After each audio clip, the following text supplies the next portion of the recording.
Cafe Luna, Seasons of Adventure, Volume 1 by Lux Lucerne. Prologue. In the dawn of the world, the landscape of Lumos was primal and untouched. Rolling green hills, towering mountains, and skies of pure azure. Mankind had found their footing and lived simple lives in harmony with the land. Though in this age they lived in constant fear of monsters. Far in the north, in the land of water and snow, wolves with crystalline fangs of ice roamed the land, cloaked in howling blizzards. To the west is a verdant land of forest and meadows, where birds of prey rule the sky, capable of summoning rending gales with every beat of their wings. To the south, a land kissed by the sun, with lions wreathed in scorching fire, whose regal roar set the land aflame. Then to the far east, cradled by mountains and trees of autumn, boars that reach the sky churn the earth and roam the mists. Monsters come in many different forms, ranging from the smallest trickster sprite to towering behemoths that threaten to eat the sky itself. They feed off magic, growing in power with it, and have boundless, terrifying potential. Mankind paled in comparison, weak, frail, powerless. They hid away from the monsters, hiding in fear. How could they fight monsters, those gifted with magic and strength, those with boundless potential? But what mankind lacked in power, they made up for in foolishness. Some wished to grow strong, to fight against monsters in glorious displays of might and prowess. Others lay in wait, shrouded in the shadows of night, waiting for a fateful moment. These people were fools, outcast for their ideals. They reached for the skies. They delved into the depths. Their dreams, their hopes, their vision pushed them ever forward. Chaos and order, life and death, push and pull. This has always been the nature of the world. Creation is born where it is allowed to flourish, and destruction must follow so that life can be renewed. There were those who watched over the world, guardians of creation. Equally, there were those who were enemies of creation, forces of destruction.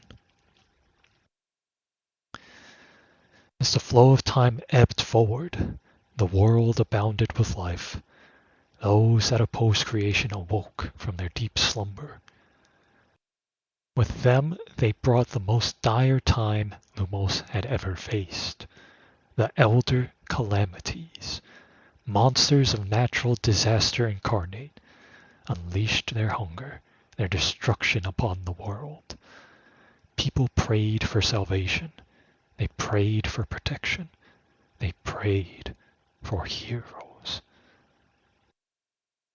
It was none other than those outcast as fools who rose up to defy these gods of destruction.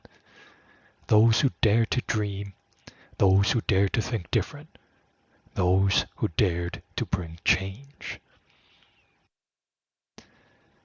The first to rise up were two men, strong of heart and soul. One filled with valor, challenging monsters time and time again, no matter the odds. He was tall, broad, and muscular. Hair like fields of wheat, with a beard to match and a grin that shone like the sun. The other a seeker, with keen eyes and keener mind, searching for a way to save humanity. He was slender and refined, with neatly groomed black hair. Though determined, they failed time and time again. They were battered and bruised, both the land and monsters seeming insurmountable. The people deemed them failures, madmen to laugh at and be ridiculed. Though they pushed past their doubts, pushed past the pain, they were in control of their life, not the world. They carried with them the hopes and dreams of all humanity. Their vision was clear.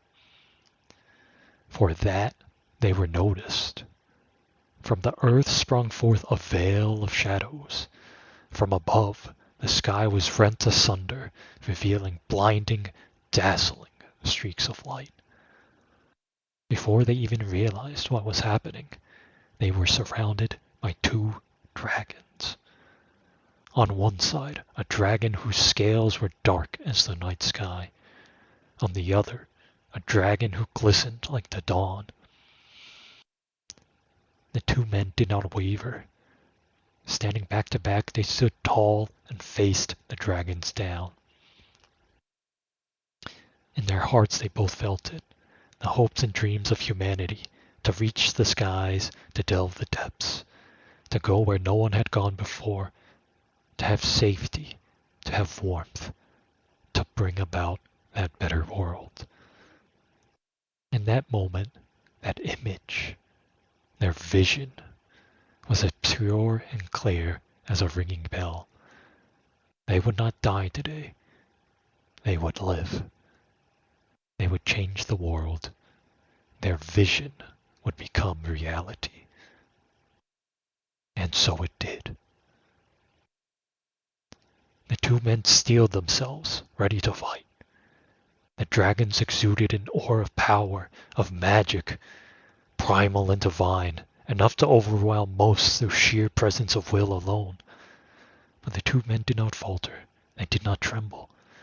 They raised their hands in defiance of fate. In this moment most dire, their souls were set ablaze with hope. They sparked something.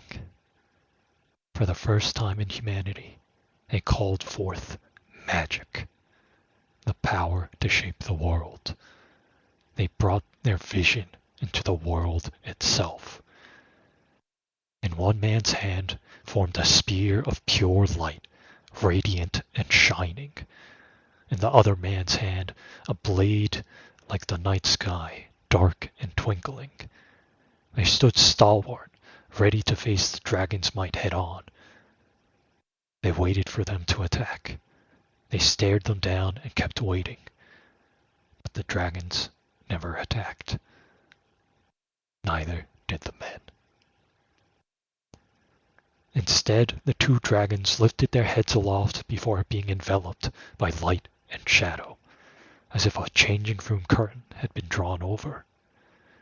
This magic swirled and exuded immense pressure on the area, wind coursing around the two men, stunned. These veils of magic bursted into shimmering dust, revealing two humanoid figures of immense beauty and regality. Their faces carried not malice, but smiles.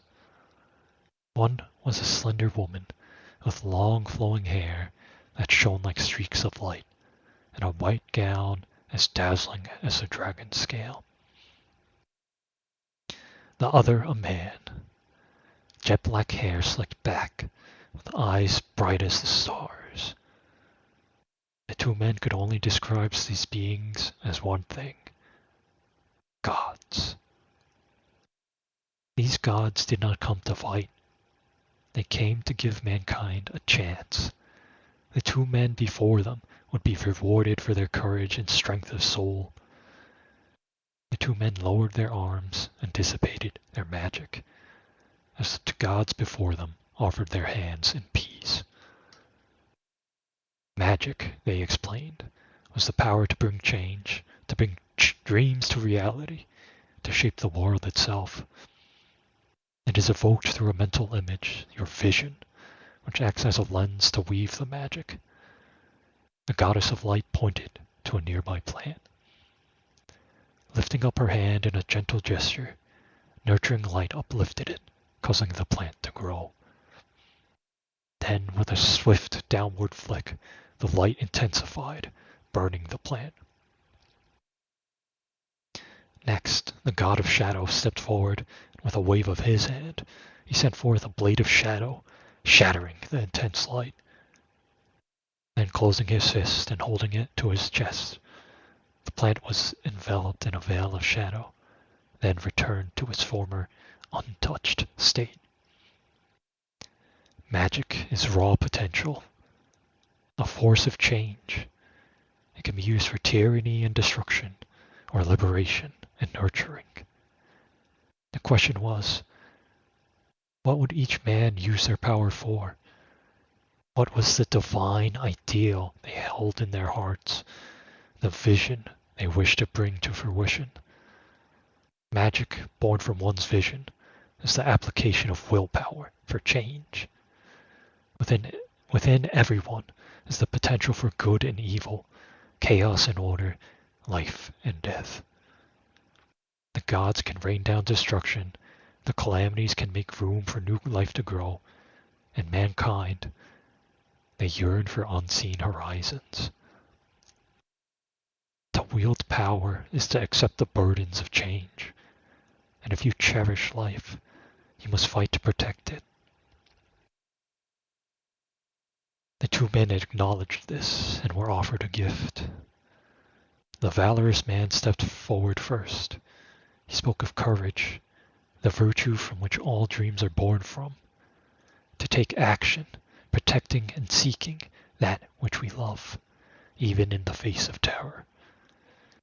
With a hearty laugh, he accepted the gift from the goddess of light, a divine core that took the form of a spark of light, a spark filled with gentle and warm light. He looked into it and saw a bright, hope-filled future. Then the scholarly man stepped forward. He looked to his companion and thought for a moment before nodding to him.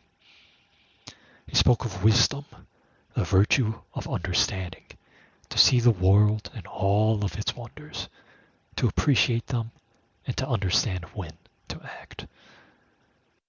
Then he accepted the gift from the god of shadow, a divine core that took the form of a mote of shadow, a mote that acted like a lens, looking past the veil. He too looked into his relic, witnessing the essence and truth of this world. This gift they accepted was a burden of duty to protect this world from devastation, to unite the people of all nations, to denounce the evils of despair and hate, to extend their reach to the stars above and the depths below, with courage to act at the speed of light, the wisdom to know, to surrender or fight. That's right. This gift was the burden of divinity. With the burden accepted by the two men, the gods sent them on a quest. Travel the world, gain allies, and seek the mark of the other divine beasts who reign over the elements and the land. Then to meet them on the Isle of Equinox, the heart of the world, for their final trial. The two men, for the first time truly amongst mankind, set out for their adventure, to explore the world and seek unseen horizons, to defend the defenseless, to give hope to the hopeless, and to fight back the wild hordes of monsters. They traversed each of the regions, gaining allies along the way. Plituvia, the land of water and frost, to the north, Faventi to the west, where the forests and meadows are cradled by the wind, Flamia to the south, where sunshine nestles halcyon fields of wheat, and the isolated region of Chihana in the far east, where mountains reign and tremble.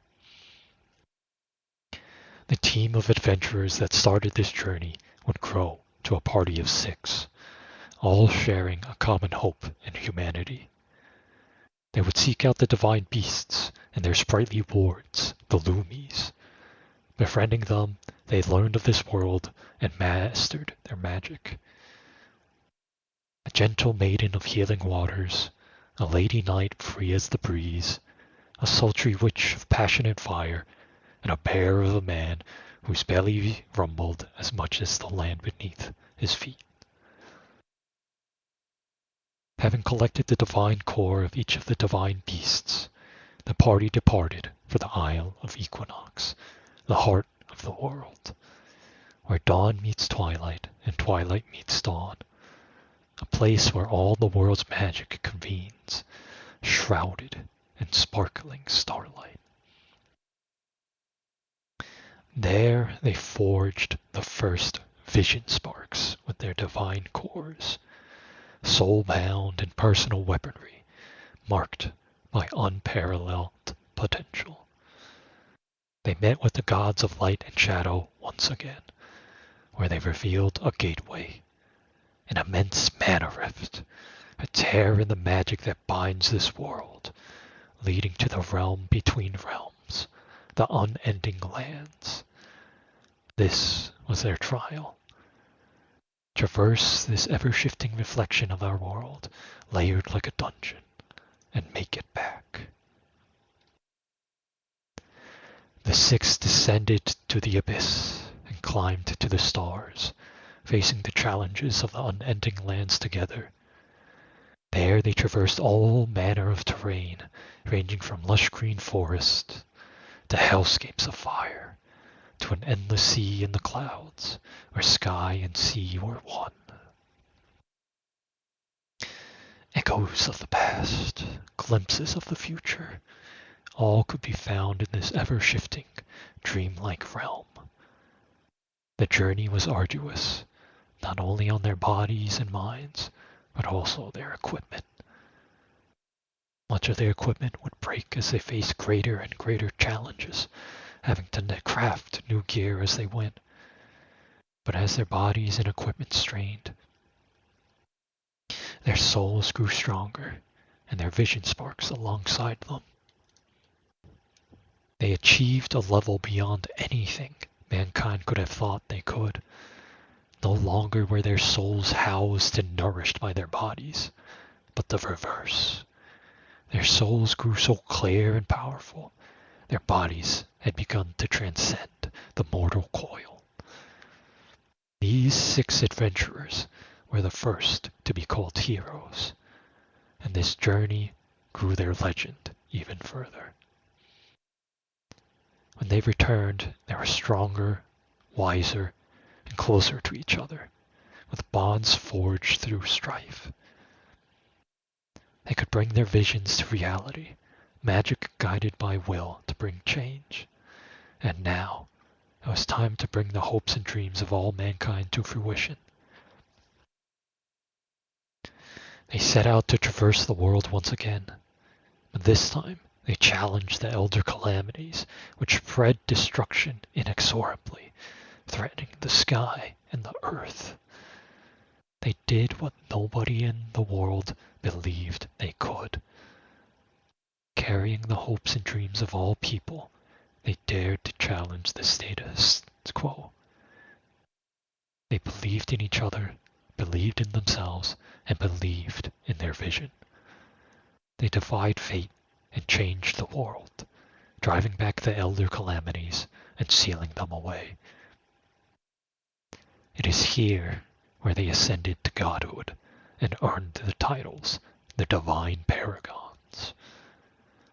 The Divine Paragons were hailed as legendary heroes and deified amongst men, worshipped as saviors and the first adventurers. With this newfound peace brought about, the age of mankind began. No longer did man have to cower from monsters. Cities were built, technology advanced, and magic was weaved. Now just as mountains erode, as did civilization. The times were too peaceful, the people complacent. This left them vulnerable to corruption, to greed, and to delusion. To lose hope and truly become lost, succumbing to boundless hunger and the thirst for power. In contrast to the divine paragons who ascended fulfilling their vision, there were those who fell to delusion and brought only destruction. Becoming less man and more monster, a force of ever-expanding tyranny and corruption, existing beyond the natural order, a demonic presence. Through time, cities rose, and through them, cities would fall. Those filled with delusion stopped at nothing to obtain more power, sacrificing, exploiting all those around them. They climbed to the stars, descended the depths, just as the divine paragons did. But they lost what made them human, and burned in the sun they sought. Thus ended the first age of mankind. Civilization fell, and humanity was once again scattered. The survivors were spirited away and protected by the divine paragons. Their homes were lost, but their spirits, their souls still burned in ember undying. This time, they would follow in the footsteps of the divine paragons, and the rise of adventurers took hold. Those who dared to challenge the monsters that threatened them once again. Those who dared seek those unseen horizons. Though ever threatened, mankind steeled themselves and built a new civilization. One built around brave adventurers like those who first inspired them, to delve into the wilderness and keep monsters at bay. Through this, the age of adventurers began. In the present day, adventurers are commonplace. They work under the Guild Association, which offers services to them and organizes quest commissions to be undertaken. People post quests with the Guild Association for escorts, monster hunting, item seeking, and more. If there's a problem, an adventurer can solve it. Adventurers can accept these quests through the Guild Association and are rewarded accordingly. Adventurers themselves are a varied and flashy bunch, from mighty warriors to scholarly mages to even eccentric battle bards and scantily clad divas. They seek wealth, glory, and adventure, adorned in armaments that suit their fashion and personality. Their magic and their fighting is an expression of their soul, of their vision. They shout names of their abilities and chant poetic incantations to cast spells, solidifying images in their mind. Their weapons are bestowed names, and they themselves are in epithets or aliases, fitting of their persona. Names give form, form empowers visualization, and visualization is what weaves magic. It is through this that adventurers build up their character to be the hero they dreamt to be, their vision growing along the way. Although many seek to be heroes and do good, nothing in this world is free. An adventurer would never undertake a quest without pay, even if all they receive is a simple token of appreciation. Through this, a contract is made and honor kept. By making deals, neither is placed above one another, fairness is upheld, and bonds forged. Though this is not to say that adventurers don't love gold, fame, or glory. It is commonplace for adventurers to gather at the end of the day, to gather at the guild canteen, where they feast, drink, and be merry, exchanging tales of their adventures, albeit with a bit of exaggeration at times. For what is a good adventurer without a good fish tale to share amongst others around the table? Though in these times of relative peace, a storm has begun to brew, dark clouds gathering. The magic of this land quivers as those that slumbered have begun to stir. Peaceful times beget conflict and tyranny, with life easy and people soft. Those dark times give rise to heroes once again, wishing for change, for a brighter tomorrow. Though this story to be told is not one of the mightiest heroes of the land, nor is it of fledgling adventurers young and fresh. It is a tale of capable adventurers that reach for the stars and find themselves in exceptional circumstances.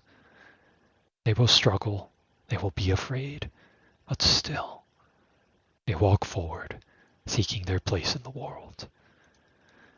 Even with situations far beyond their scope, they do their best and try to course their way through the storm.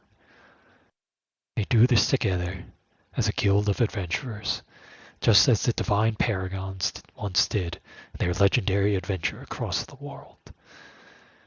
At the end of the day, even those who had obtained divinity knew that sitting around the table to share a meal with those you love is one of the greatest joys, especially after a hard day's adventuring. As the pages of this new tale begin to open, we focus on the continent of Plutuvia, the northern region of water. In the capital of Port Italy, off in a quiet district looking over the town and the sea, there sits a cafe. A young woman, both adventurer and cook, serves customers in her father's stead. She's kind-hearted, acting to help those in need without a thought, and especially feeding those that are hungry without hesitation. She holds a dream to heal the hearts of the weary, no matter where she may go. This cafe was built on that idea shared by her father. On dark nights, this cafe would shine a gentle light, with food to heal the soul, warmth to remind you of home, and company to share a smile. Soon she will set off on her next adventure and travel the world, seeking all that it has to offer. Fantastical landscapes like that of a dream, friends to share good food, and some fluffy companions who scamper around in joy. For those romantic dreamers, there's a dash of love, not falling, but staying in love. Gentle, warm, compassionate love, built on communication and understanding. Lunadia's journey across the world starts today, healing the hearts of the weary and guiding those who have lost hope to shine a beacon in our world and out.